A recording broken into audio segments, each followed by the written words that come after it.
ఇంట్లో జరుగుతున్న అమ్మవారి ఉత్సవానికి నాకు పసుపు పారాని రాసుకునే అదృష్టం లేదు. ఇంతకు మించిన బాధ వేరే ఇంకే ఉంటుంది.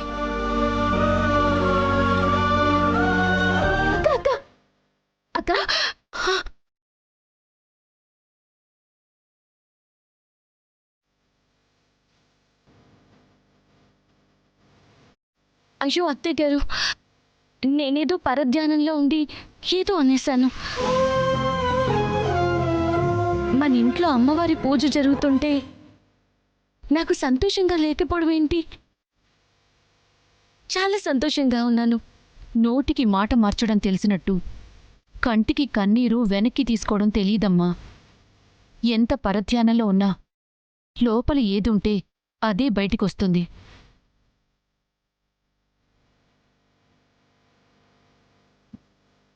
ఎందుకు నీకీ బాధ? ఎందుకు నీకు పసుపు పారాణి రాసుకునే అదృష్టం లేదనుకుంటున్నావు?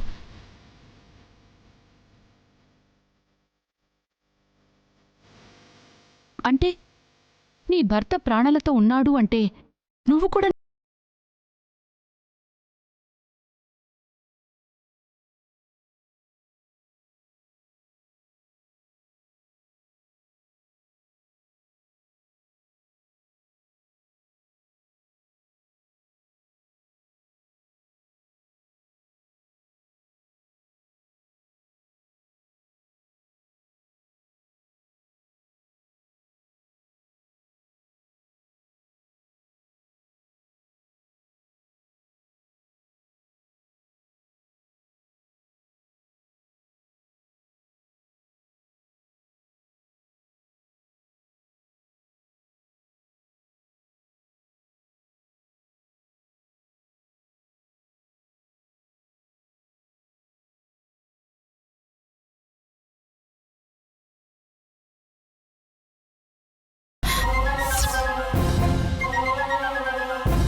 ఈ పూసపాటి వంశంలో కోడలికి అత్త మాట శాసనం మనోరమా.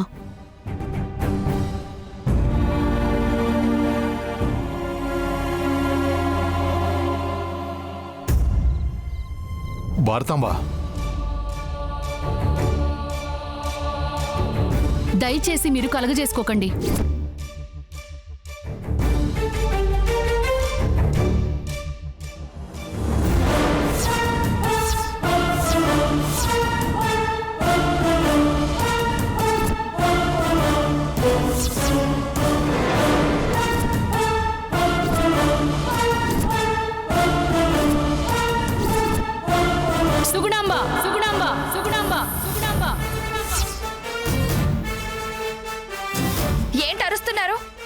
మీరేం చేస్తున్నారో అర్థమవుతోందా?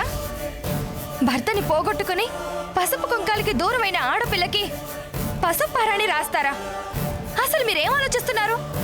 సుగుణాంబ, వేరే ఏదైనా అనుగాని నా కొడుకు లేడన్న మాటంటే మాత్రం చాలా ఆపండి.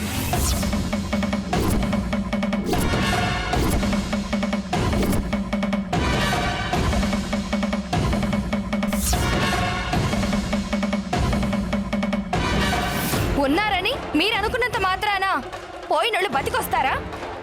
పోనీ మీరు అనుకుంటే అనుకున్నారు, నా కూతుర్ని కూడా అదే భ్రమలో ఉంచి ఎందుకు దాని జీవితాన్ని బలి చేయాలని చూస్తున్నారు? అంటే ఏంటి నీ ఉద్దేశం?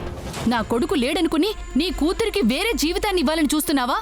లేదు, లేని మనిషిని ఉన్నట్టు ఊహించుకుంటూ ఆ నరకంలో నుంచి నా కూతుర్ని బయటపడేయమని వేడుకుంటున్నాను.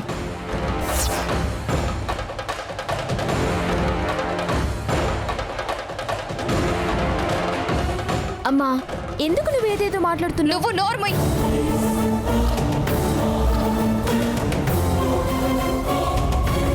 ఈరోజు అమ్మవారి పూజ పూర్తయ్యాక నా కూతురు భవిష్యత్తు గురించి ఏదో నిర్ణయం తీసుకుంటా అన్నారు. మీకు చేతులు జోడించి మొక్కుతున్నా, అది ఏ నిర్ణయం అయినా సరే తొందరగా తీసుకుని నా బిడ్డకి ఈ నరకం నుంచి విముక్తి కలిగించండి.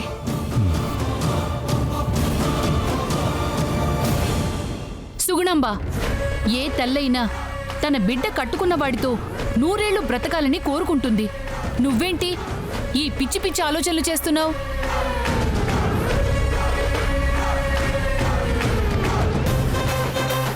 కోడలంటే నా కొడుకు జీవితం.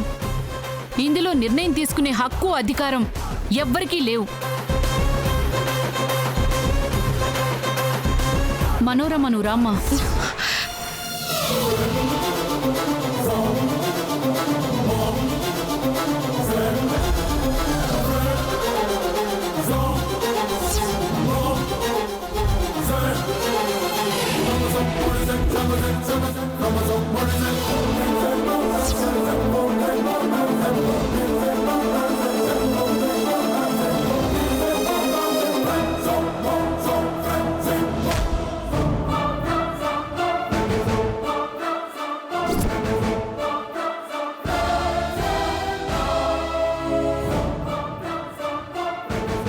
క్షమించండి అత్తయ్య. మీ కొడుకంటే మీకు ప్రాణం కాబట్టి ఆయన ప్రాణాలతో ఉన్నారని మీరు నమ్ముతున్నారు.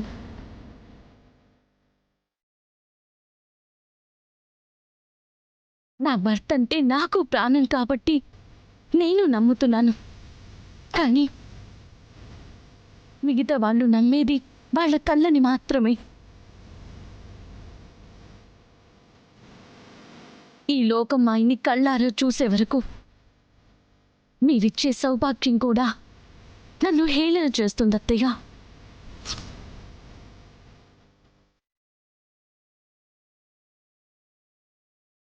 నుదుటిన తిలకమైనా కాళ్ళకి పారానైనా అన్నీ ఆయన వచ్చిన తర్వాతే, నేను చూసిన తర్వాతే.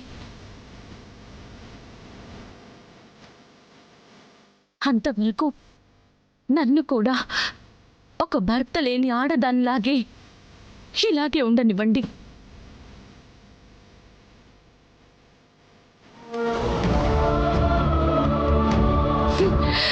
అక్క, అక్క, అక్క, అక్క.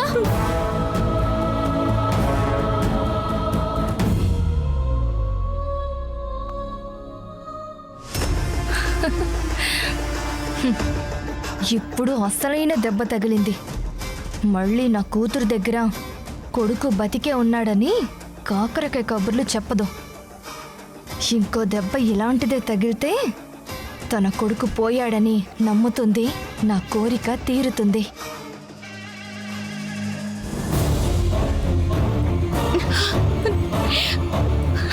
అక్క, అక్క, అక్క,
దుర్మార్గుడా.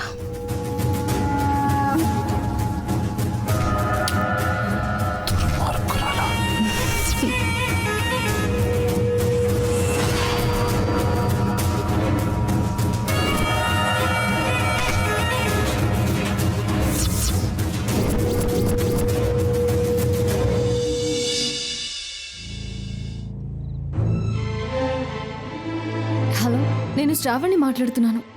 విక్రమ్ బాబు అక్కడికి వచ్చారా? లేదు మేడం, ఆయన షెడ్యూల్లో మా బ్రాంచ్ విజిట్ లేదు. ఒకవేళ ఆయన మిమ్మల్ని కాంటాక్ట్ చేస్తే నాకు ఇన్ఫార్మ్ చేయండి. Okay madam.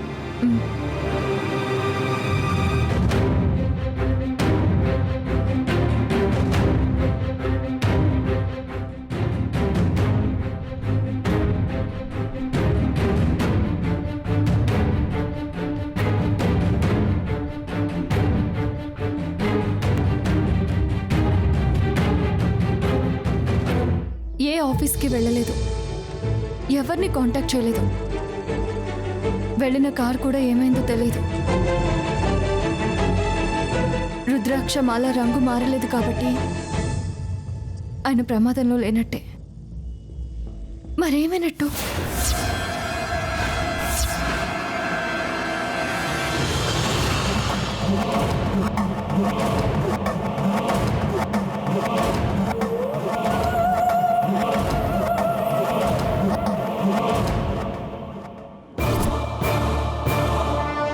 ఇన్స్పెక్టర్,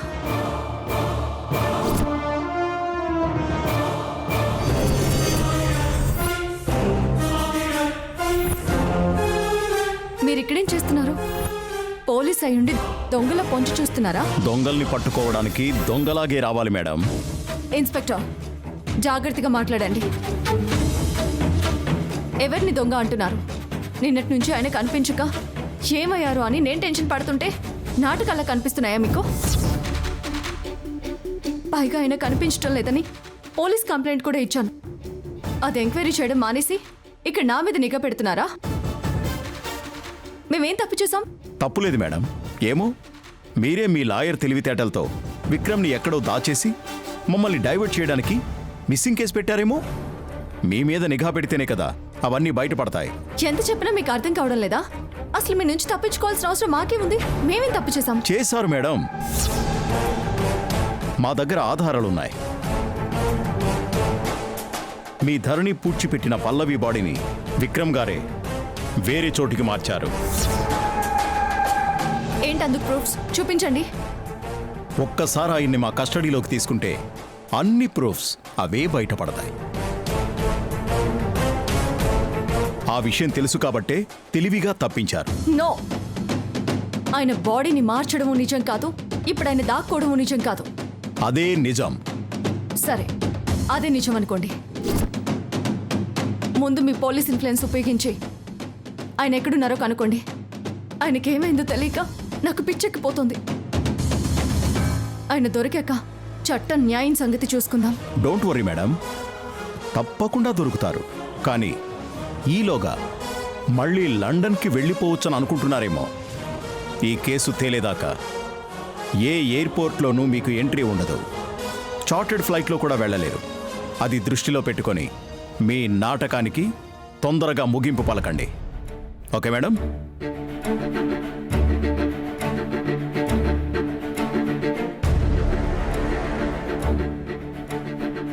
ఆయనకేమైందోనని నేను టెన్షన్ పడుతుంటే మధ్యలో వీళ్ళ గోలేంటి?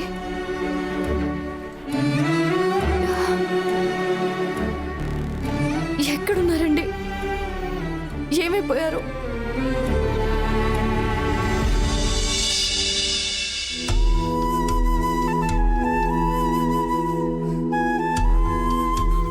ఏం పాపం చేశాను నేను? ఎవరికి ఏ అన్యాయం చేశాను? కొడుకుని తీసుకుపోయి జన్మకు సరిపడా పెద్ద శిక్ష వేశావు.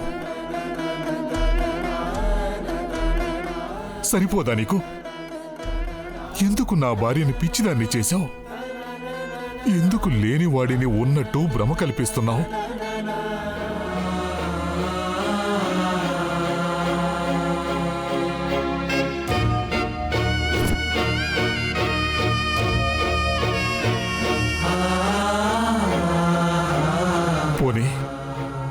మా కొడుకు నిజంగానే ఉన్నాడా? ఉంటే మా ముందు నిలబెట్టు, మమ్మల్ని నీ దగ్గరికి తీసుకుపో. ఈ నరకాన్ని అనుభవిస్తూ బ్రతకటం మా వల్ల కావటం లేదు తల్లి.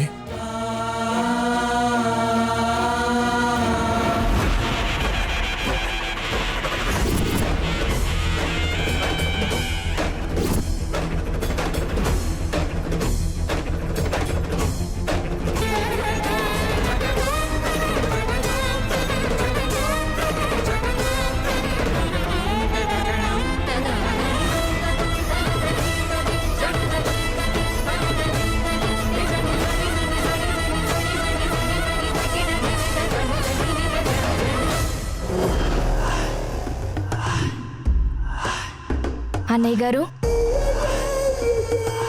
చెప్పు సుగుణమ్మా. క్షమించండి అన్నయ్య గారు. ఇందాకేదో ఆవేశంలో వదిన గారిని చాలా మాటలు అనేశాను. పాపం ఎంత బాధపడుతున్నారో. లేదమ్మా, నువ్వు అలా మాట్లాడడంలో తప్పేం లేదు. ఎవరైనా ఎంతకాలం భరాయిస్తారు? పెళ్ళైన కొద్ది రోజులకే పసుకుంకాలకు దూరం అయితే ఆ అమ్మాయి జీవితం ఎంత నరకంగా ఉంటుందో తెలుసు సుగుణాంబా. ఆ అమ్మాయి తల్లిదండ్రులైతే తమ బిడ్డకి కొత్త జీవితాన్ని ఇవ్వాలని చూస్తారు. కానీ మీరలా కాదు. నా కొడుకుపై సంవత్సరమైనా ఇంకా మా ఇంటి పరువు గురించి ఆలోచిస్తున్నారు. నా కూతురికి మళ్ళీ పెళ్లి చేస్తాడనుకుంటే ఇలా మాట్లాడుతున్నాడేంటి? కొంపతీసి నా కూతురు ఎప్పటికీ ఇలాగే ఈ ఇంటి కోడలిగా ముండమోపిలా ఉండాలనుకుంటున్నాడా ఏంటి? అయ్యో, అలా అంటారేంటి అన్నయ్య గారు? మీ ఇల్లు మా ఇల్లు కాదా? ఆ మాటకొస్తే ఇప్పుడు మనోరమ మా కూతురు కాదు, మీ కూతురు. మాకన్నా ఎక్కువ మీకే బాధ్యత ఉంటుంది. మనోరమకి కొత్త జీవితం ఇవ్వాలని మీకు అనిపిస్తే, మీకు తెలిసినవాడని నమ్మకస్తుడని తెలిస్తే మీరే పెళ్లి చేస్తారు కదా. దానికి నేనెందుకు కంగారు పడతాను? కానీ నా బాధ అంతా ఒకటే అన్నయ్య గారు. అల్లుడు గారు చనిపోయారని లోకం మొత్తం తెలుసు. అయినా ఇంకా బతికే ఉన్నాడనుకుని మనోరమని ముత్తైదువులా అలంకరిస్తే చూసేవాళ్ళంతా నవ్వుకోరు? అది వైదవ్యం కన్నా ఎక్కువ బాధ కలిగిస్తుంది కదా. అంతకన్నా ఇలాగే విధవలా మీ నీడలో ఉన్నా మాకు సంతోషమే. లేదు సుగుణమ్మా, ఒక ఆడపిల్ల జీవితాన్ని మూడు బార్చేంత మనసులేని వాళ్ళం కాదు మేము. నా కొడుకు ఆయుష్ తీరిపోతే కోళ్ళెందుకు శిక్ష అనుభవించాలి? అందుకే కొడుకు పోయిన కొద్ది రోజులకే నా చేతులతో మనోరమకి పెళ్లి చేయాలనుకున్నాను.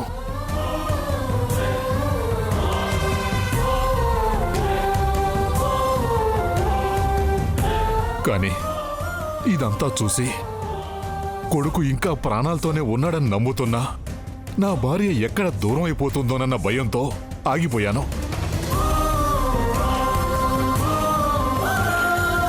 అయినా మీరేమీ కంగారు పడాల్సిన అవసరం లేదు. ఇన్నాళ్లుగా భారతాంబే వాస్తవం తెలుసుకుంటే బాగుంటుందని ఓపిక పట్టాను. కానీ రోజు రోజుకి నమ్మకం పెరుగుతుందే తప్ప తగ్గటం లేదు. ఇక నేనే మెల్లగా అర్థమయ్యేలా చెప్తాను. మనోరమ జీవితం గురించి చింతించాల్సిన అవసరమే లేదు. అమ్మవారి దయ వల్ల తొందరలోనే పరిష్కారం దొరుకుతుంది.